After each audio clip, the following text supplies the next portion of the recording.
This channel does not promote any violent, harmful, or illegal activities. All content provided by this channel is meant for an educational purpose only. Good morning TV nine বাংলায় আপনাদের প্রত্যেককে স্বাগত। Lima রয়েছে এই মুহূর্তে আপনাদের সঙ্গে, আর এই মুহূর্তে অর্থাৎ সকাল ৮টা থেকে সব বড় খবরের আপডেট আপনাদেরকে পৌঁছে দেবো। কিন্তু আজকে সবথেকে বড় খবর কি হতে চলেছে? আজকে ইউরোপের ৩ দেশের সঙ্গে বৈঠকে ইরান, ব্রিটেন, ফ্রান্স এবং জার্মানির প্রতিনিধিদের সঙ্গে আজকে বৈঠকে বসবেন ইরানের বিদেশমন্ত্রী আব্বাস আরাকচি। এই বৈঠক হবে সুইজারল্যান্ডে জেনেভায়। বৈঠকে কারা কারা থাকবেন, এই বৈঠক থেকে মূলত কোন বিষয়গুলো নিয়ে আলোচনা হবে, আমি সরাসরি কথা বলতে চাইবো আমাদের UEM Jaipur is a perfect target for prospective students aspiring for good jobs, good education with future ready skills. Reporter Suman এই মুহূর্তে আমাদের সঙ্গে রয়েছেন। সুমন, দেখো, ইসরায়েল লাগাতার হামলা চালিয়ে যাচ্ছে, ইরানও কিন্তু পাল্টা দিয়ে যাচ্ছে। এর মধ্যেই ডোনাল্ড ট্রাম্প বলেছেন যে তিনি ইরানের ওপর হামলা করবেন কিনা তার জন্য 2 সপ্তাহ সময় নিচ্ছেন। অন্যদিকে কূটনৈতিক স্তরে ইরানের সঙ্গে আলোচনাও হতে পারে বলে হোয়াইট হাউস সূত্রে আমরা জানতে পারছিলাম।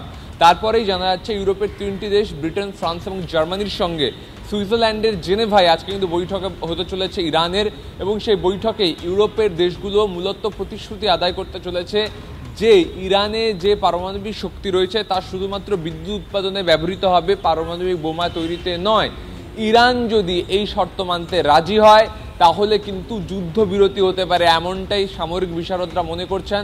পশ্চিমের যে দেশগুলো, ইসরায়েল সহ এই ব্রিটেন বলো, ফ্রান্স বলো, জার্মানি বলো, ইউরোপের একাধিক দেশ, তারা কিন্তু কোথাও নতি স্বীকার করাতে চাইছে ইরানকে এবং ইরানের কাছ থেকে প্রতিশ্রুতি আদায় করতে চাইছে। যদি ইরান এই প্রতিশ্রুতি দিতে রাজি হয় তাহলে হয়তো মিডল ইস্টে যুদ্ধবিরতি ঘোষণা হতে পারে, এমনটাই মনে করা হচ্ছে। এবং আমেরিকার ইন্টারভেনশন রয়েছে, কারণ তুমি যদি দেখো ডোনাল্ড ট্রাম্প দুদিন আগে বলছিলেন যে খামেনেই কোথায় আছেন তিনি জানেন, প্রয়োজন তাকে মেরে ফেলা হতে পারে, তার সঙ্গে সঙ্গে নিঃশর্ত আত্মসমর্পণের দাবি জানানো হয়েছিল।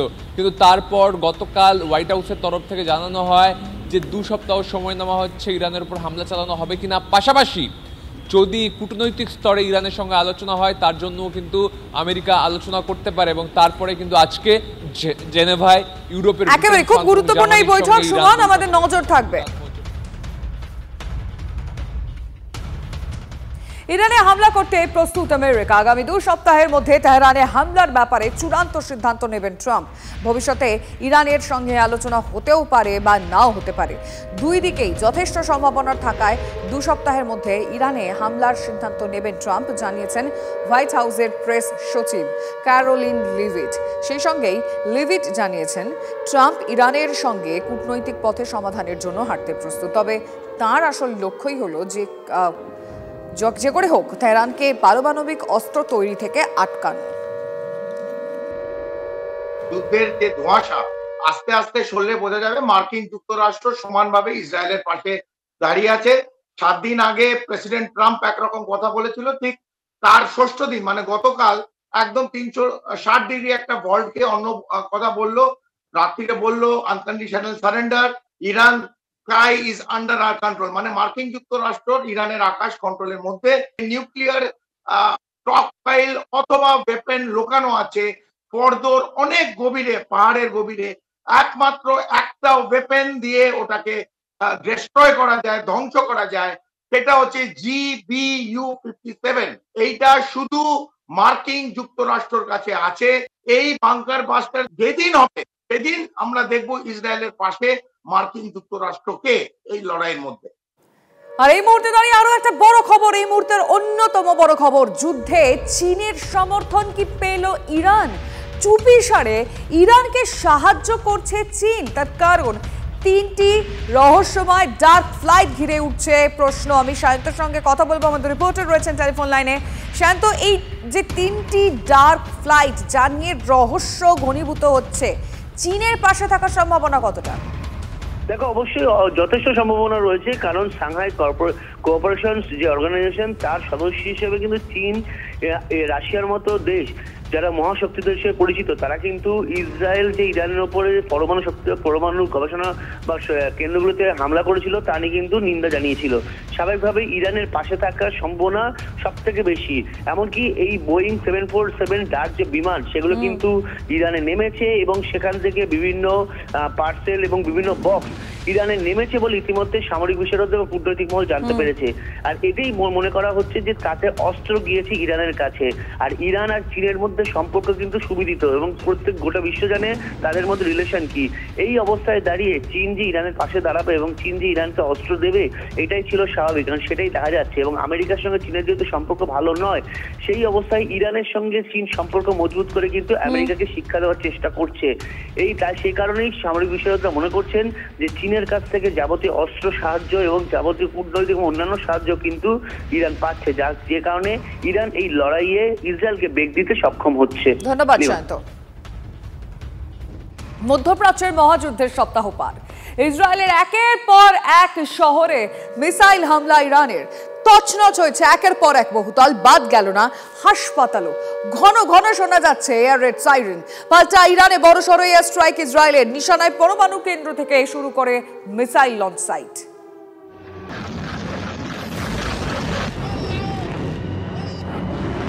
দিন দিন ভয়ঙ্কর হচ্ছে মধ্যপ্রাচ্যের পরিস্থিতি। এবার ছাড় পেল না হাসপাতাল। ইসরায়েলের বীরশেবা শহরে মেডিকেল সেন্টার লক্ষ্য করে बैलिस्टिक मिसाइल छुड़ल ईरान। TV9 की टीम इस वक्त ग्राउंड जीरो पर मौजूद है। हॉस्पिटल की बिल्डिंग के पास से निकलता हुआ धुआं और कैमरे पर इस वक्त आप देख सकते हैं कि कम से कम 100-150 से अधिक सिक्योरिटी पर्सनल्स के लोग यहाँ पर मौजूद हैं। तमाम जो सिक्योरिटी के रेस्क्यू ऑपरेशन से जुड़े लोग हैं वो सब है। बंकर में थे हम लोग उस टाइम पे मिसाइल आई है। बहरहाल वहाँ पे भी जो है वहाँ तक इसकी दमक पहुँची है, बहुत तगड़ा वो हुआ है ये। হাইফাতেও ফের হাইপারসনিক ব্যালিস্টিক মিসাইল হামলা তেহরানে। বিস্ফোরণের তীব্রতায় তছনছ একের পর এক বহুতল। ইসরায়েলের রাজধানী তেল আবিব, জেরুজালেমেও আছড়ে পড়েছে একের পর এক ইরানিয়ান ক্ষেপণাস্ত্র। বাজছে ঘন ঘন red siren.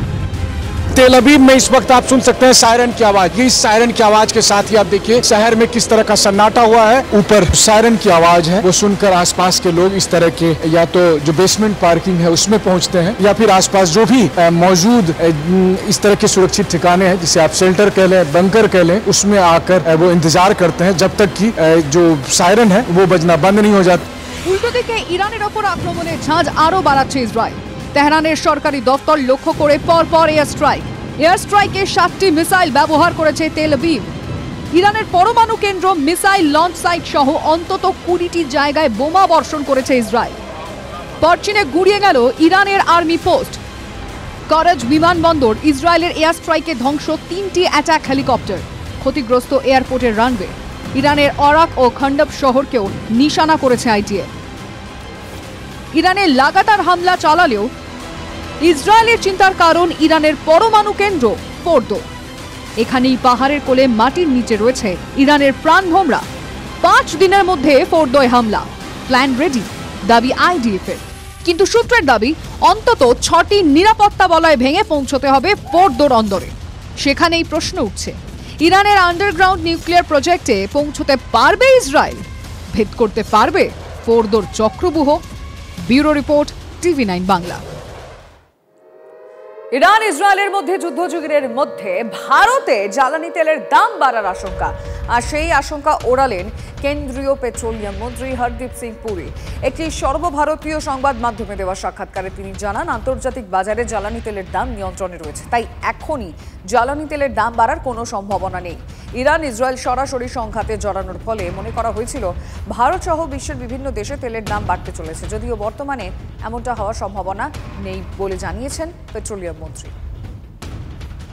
Earlier, we had a 1948 law which dealt with coal mining and other forms of mining, and petrol leases were part of that. We've separated that. It gives us more predictability. Plus, the new law has been formulated after looking at global best practices. The public domain, it was passed through the Rajya Sabha and the Lok Sabha. The regulations under this were also put in the public domain, and we got comments of all interested parties. Anyone who has good suggestions to make, please let us know when we will be we will incorporate your suggestions. So we are willing to tweak it in order to make it worthwhile. রাস্তার ওপর দিয়ে ভু ভু করে বইছে জল, দেখে বোঝার উপায় নেই রাস্তা নাকি নদী। জলমগ্ন রাস্তার ওপর দিয়ে চলছে ঝুঁকির যাতায়াত। আরামবাগ, বদনগঞ্জ, গোঘাটের সাতবেরিয়ায় রাস্তার ওপর দিয়ে বইছে জল। আমি কথা বলতে চাইবো আমাদের রিপোর্টার তন্ময় রয়েছেন এই মুহূর্তে টেলিফোন লাইনে। তন্ময়, সেখানকার মানুষজনের মানে প্রতিদিনের যে রোজনাম যাতায়াত কিভাবে মানে হচ্ছে? দেখো নিমা, গতকাল থেকেই এই রাস্তার উপর দিয়ে জল বইছে। আরামবাগ, বদনগঞ্জ রাস্তার উপর সাতবেরিয়া যে আমোদর নদী আছে, আমোদর নদের জল রাস্তার উপর দিয়ে প্রবাহিত হচ্ছে, যার ফলে কিছুটা সমস্যার সম্মুখীন হয়েছে এলাকার মানুষজন। কারণ একমাত্র যোগাযোগকারী রাস্তার উপর দিয়ে তাদের যেতেই হবে, তারা বাধ্য হয়ে তারা জল পেরিয়ে যাতায়াত করছে। অন্যদিকে কামারপুকুর, জয়রামবাটির মধ্যবর্তী হলদি পোলে সেখানেও কিন্তু জল উঠে গিয়েছে এবং রামকৃষ্ণ বিবেকানন্দ মিশন তার ভেতরেও জল ঢুকে গেছে, এটা খবর পাওয়া যাচ্ছে। এক প্রকার বলা যেতে পারে এই বাঁকুড়ার দিক থেকে প্রবাহিত জল এই গোঘাটের এই একদিকে হলদিপোল, অন্যদিকে সাতবেরিয়া এর উপর দিয়ে প্রতিবারই প্রবাহিত হয় এবং হরপা বানের একটা একেবারেই আমরা ছবিটা দেখাচ্ছি এই মুহূর্তে টিভি 9 বাংলার পর্দায়। ধন্যবাদ আপাতত। আরামবাগের আরো কয়েকটা ছবি আপনাদের দেখাবো, কারণ হু হু করে বাড়ছে দ্বারকেশ্বর নদে জল। নদী পাড়ের বাসিন্দাদের সতর্ক করতে আরামবাগ পুরসভায় মাইকিং চলছে। নদী পাড়ের বাসিন্দাদের নিরাপদ আশ্রয়ে যাওয়ার নির্দেশ দেওয়া হচ্ছে মাইকিং করে। মুন্ডেশ্বরী জলস্তরও ক্রমশই বাড়ছে। জলস্তর বেড়ে গিয়েছে রূপনারায়ণের। পশ্চিম মেদিনীপুরের সঙ্গে হুগলির যোগাযোগের বাঁশের সেতুগুলি জলস্রোতে ভেঙে গিয়েছে। ওই তো আরামবাগ পৌরসভা হাঁটতে আরম্ভ করে দিয়েছে, কোনো চাপ নেই আমাদের। মানে কি, মানে আগে থেকে ওরাও আগে থেকে হাঁটতে আরম্ভ করে দিয়েছে, আমরা ওই জন্য সচেতন হয়ে যাচ্ছি, ওই জন্য আগে থেকে সচেতন হয়ে গেছে। 2-4-5 ঘন্টার মধ্যে ভর্তি হয়ে যেতে পারে, কিছু বলা যাবে না, কিচ্ছু বলা মুশকিল। ওই তো বন্যার ভয়ে এরা এখানে সব জিনিসপত্র ঘর বাড়ি যা আছে সব তুলে রাখবে আর ওইখানেই থাকবে। প্রতি বছরই হয় নাকি? প্রত্যেক বছর ডিবিসি ছাড়া জল প্লাস আবার বৃষ্টিও হচ্ছে, কদিন ধরে বৃষ্টি হচ্ছে, তার ফলে দেখলাম যে নদীটা একেবারে শুকিয়ে ছিল, জল বাড়ছে। সকালের দিকে যেটা দেখেছি তার থেকে অনেকটা পরিমাণে বাড়ছে। মানুষকে সতর্ক করলাম যে তারা যেন একটু সতর্কে থাকে, সাবধানে থাকে। দেখুন আমরা আছি, বৃষ্টিতে দেখতে পাচ্ছেন এতটা রাত নেমে এসেছে, আমরা কিন্তু ওই নদীর পাড়ে পাড়েই ঘুরছি এখনো। মানুষের সাথেও কথা বললাম, তাদের সুবিধা অসুবিধার কথাও জানলাম। আমরা আছি, সারা রাত ধরেই আছি। জল ছাড়ার পরিমাণ কিছুটা বাড়ালো ডিভিসি। 45,000 কিউসেক হারে জল ছাড়ছে ডিভিসি। নিম্নচাপের প্রভাবে ঝাড়খণ্ডে প্রবল বৃষ্টি। আপডেট নেব আরো আমরা কমলেশ চৌধুরীর কাছ থেকে। কমলেশ, দেখো নিম্নচাপটা গতকাল থেকেই ঝাড়খণ্ডের উপর রয়েছে, ফলে ঝাড়খণ্ড জুড়ে বৃষ্টি বাদলা হচ্ছে। সেই কারণেই মাইথন এবং পাঞ্চেত থেকে জল ছাড়ার পরিমাণ আরেকটু বাড়িয়ে এই মুহূর্তে 45,000 কিউসেক হারে জল ছাড়ছে ডিভিসি। সেটা দুর্গাপুর ব্যারেজে এসে পৌঁছলে আরো দুর্গাপুর ব্যারেজ থেকেও আরো জল বেরোবে এবং পরবর্তীকালে নিম্ন দামোদর এবং আরো পরে মুন্ডেশ্বরী এই দুটো নদীতেই জলস্তর বাড়তে পারে। ফলে এতক্ষণ পর্যন্ত যে বন্যা পরিস্থিতি রয়েছে আমাদের, সেটা ডিভিসির সঙ্গে কোনো সংযোগ নেই। মূলত শিলাবতী বা গন্ধেশ্বরী এই নদীগুলো, দ্বারকেশ্বর, এবার ডিভিসির সঙ্গে যে অঞ্চলগুলো জড়িত সেখানেও জলস্তর বেড়ে সেখানেও প্লাবন হওয়ার একটা আশঙ্কা তৈরি হচ্ছে। ধন্যবাদ কমলেশ।